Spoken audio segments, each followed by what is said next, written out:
I'm a little tired this morning. My own fault. I can't read, apparently, and I got a text from someone the other day about a recording schedule, and I read the wrong days. I'm supposed to be here early tomorrow, so I get to do this all again tomorrow. But, you probably noticed that the episode for Joachim Kroll didn't drop, and I think I missed another one, but sometimes life gets in the way, and it was my birthday recently. Actually, today is my birthday. But my wife surprised me by taking me on a little weekend getaway thing to Bandon Dunes Golf Resort. If any of you or someone you know loves golfing, they've definitely heard of Bandon Dunes. But that's just my excuses. So here we are. We're going to be talking about Uncle Joachim Kroll today. So, I know that there's probably going to be a lot of people like, no, it's pronounced Joachim or whatever, but I'm just going off of this is how the police who arrested him pronounced his name, so we're gonna go with that. So Joachim Georg Kroll, around World War II, he was a kid. I mean, you've probably already listened to the episode. The one thing that is hard about doing some of these cases, especially ones that are a little bit older, and this one's not, super terribly old compared to some, but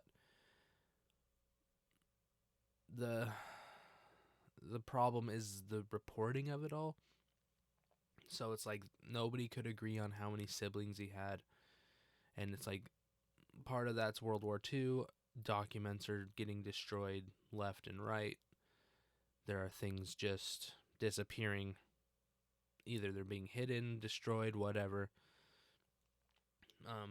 So yeah, don't know how many siblings he had. Not that important if you really think about it.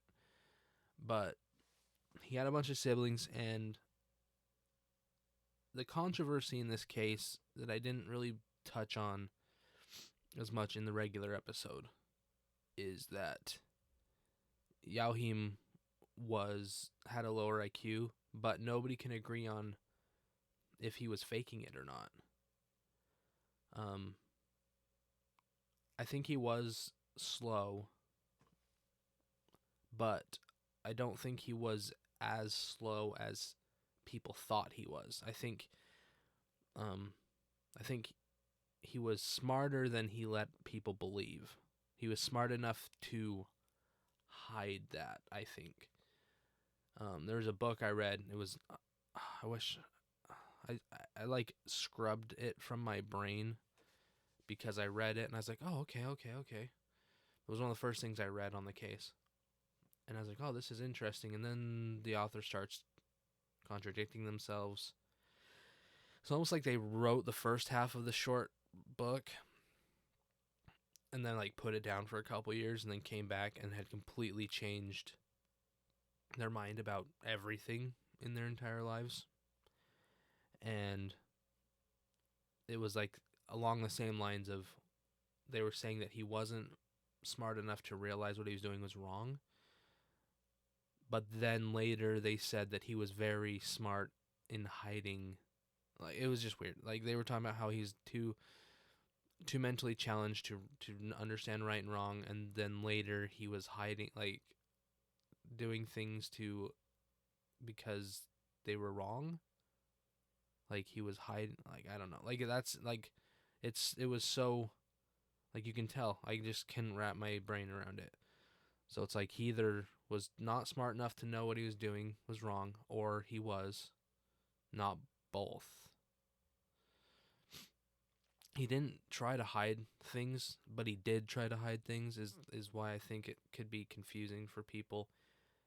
Like, if he didn't think it was wrong, I don't think he would have, hidden while he did the attacks and the murders that he committed. I think he would have talked about it to people, like, just offhandedly, right? Instead of just not talking about it, like, We all have those friends that kind of have no filter, right? And they just start talking and they don't stop talking, and they say things that are like too much information or inappropriate because they just don't, that like filter isn't there. So if he really was, I think, as guileless as some people for some reason try to paint him. I don't know why. He murdered a bunch of people. But, and it's just like, you can say, oh, you're not being understanding, you have special needs. And then it's just like, no.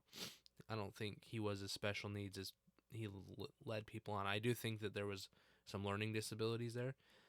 Maybe dyslexia, things like that. But I don't think it was to the point where, he was as bad as a lot of people say he was mentally. And so this case, like I said, this case was hard. I'm sorry I'm rambling. I'm tired. But this case is hard because details, just the time that has passed, information being lost. So it's kind of like there are still some people who, were there for it. One of the falsely accused people, his daughter, she's like in her 70s now. So, I mean, everyone who was there is getting older.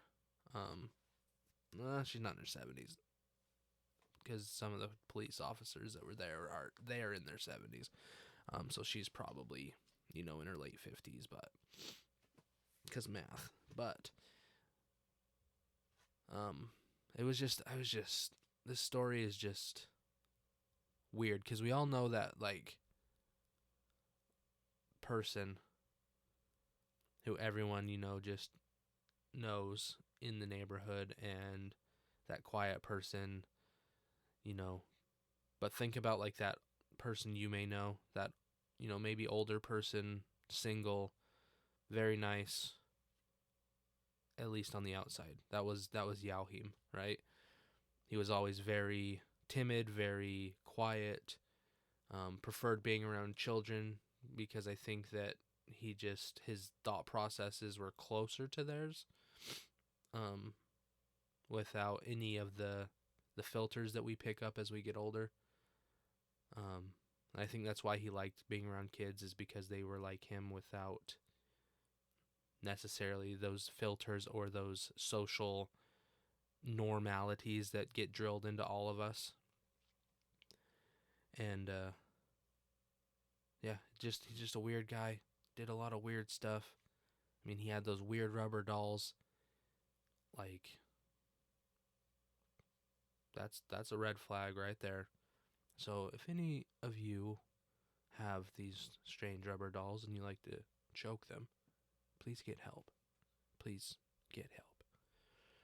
So like I said, low IQ, 74 to 79, which is below average. I'm not saying that. The internet's saying that. So he, like I said, to put it bluntly, he was a little slow. But like I said, I don't think it was to the point everyone claims it was. So you have young Joachim growing up, different than everyone else. Probably had some learning difficulties. Ends up working on this farm where he starts seeing slaughtering of animals, butchering of animals for food.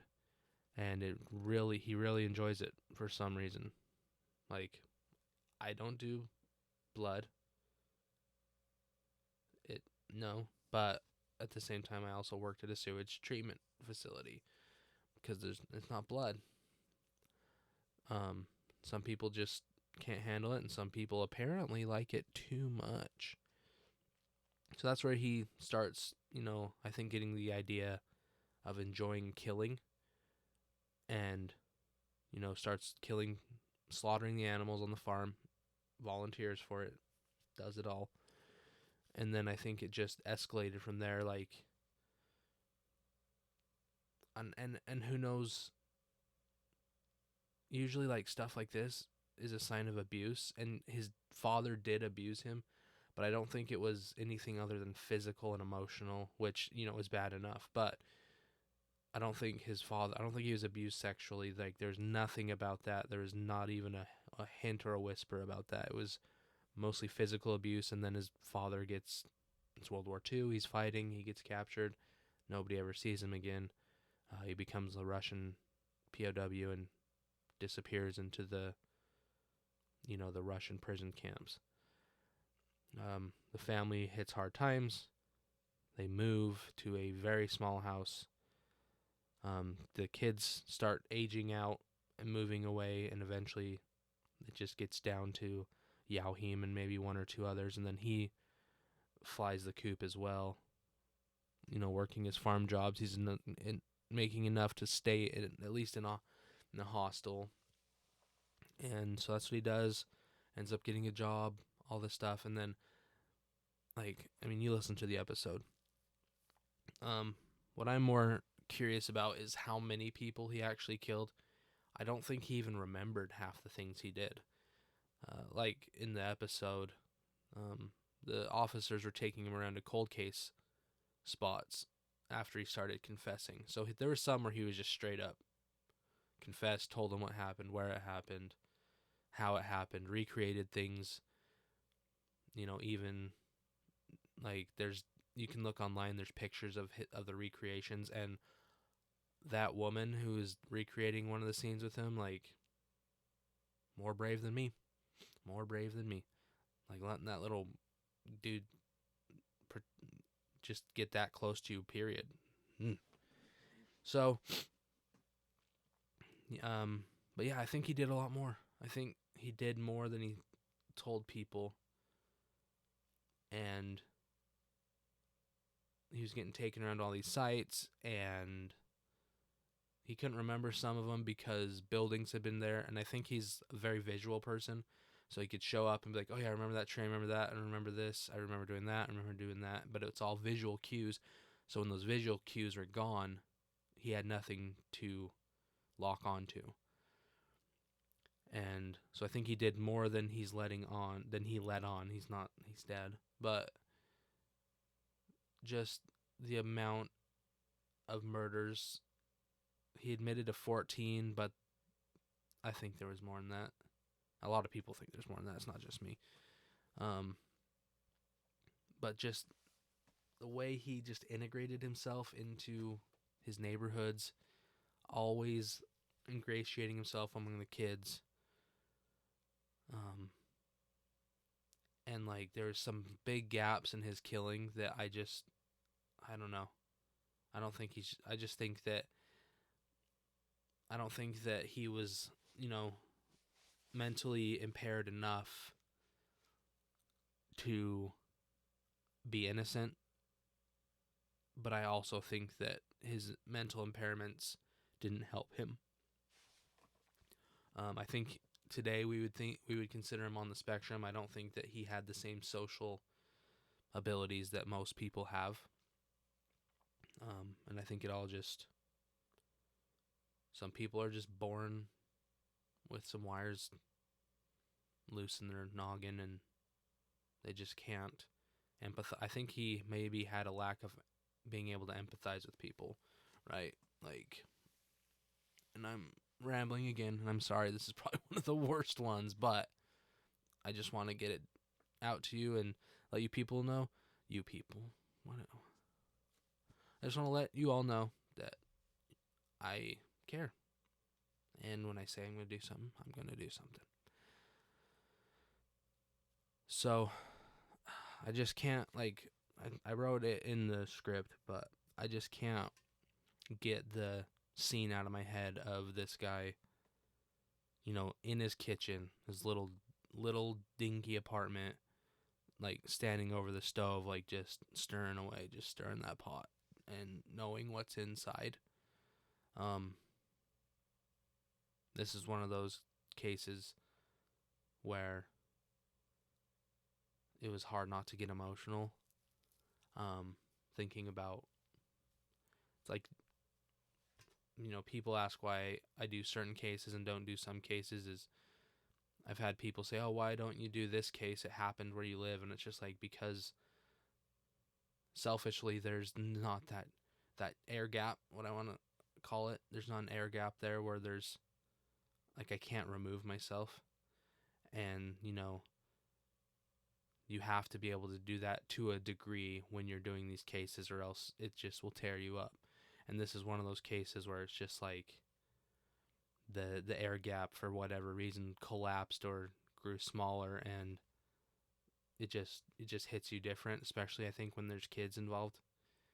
And just seeing that little piece of garbage, like just imagining him stirring his stupid little stew pot, and then just knowing too that when they asked him about it, it was just, well, it's free meat.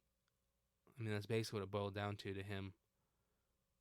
Meat's expensive. He literally said, because meat's really expensive.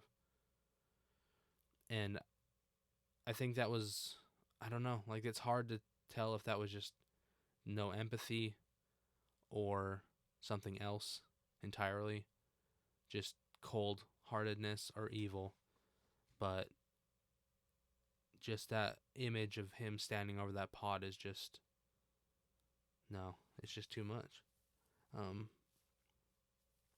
So I mean, once he was caught, there was really no, oh, we don't know if he did it or not, or if he's just, there was no, like, that's the other thing is, there was never any, usually when there's someone who's considered slow, a lot of people want to jump on the bandwagon of, the police are just looking to pin this on somebody, which in this case is not the case, because a lot of these crimes he was confessing to and had very intimate knowledge on were already solved. So they had to do a lot of backtracking, look like idiots, because they basically took false confessions, misread evidence, applied it to other people. And so this wasn't a case of the police like using this guy to mop up some cold cases, because he ruined a bunch of their solved cases. So watching, one of the things I watched in researching this case, they do interviews with the officers who are there, and like, I don't know if you'd say embarrassed, but at the same time, it was kind of like, well, I wasn't the officer who arrested the people who didn't do it. Like, it wasn't, oh, we're sorry, we didn't do our job very well. It was just like, well, some things just happen, and they do. But I think that we're probably going to cut this one a little short. Like I said, it's my birthday's today. This is not going to be evergreen. But please, if you didn't like this one, the other ones are better. But I just wanted to let you all know that I'm still thinking about my YouTube homies. Thank you for your support. Thank you for just showing up. And I'm going to try to show up for you better next time. That's my thumbs up guarantee. All right, everyone. Appreciate you. Sorry this was a weird, short episode. And, yeah, I'll see you guys next time.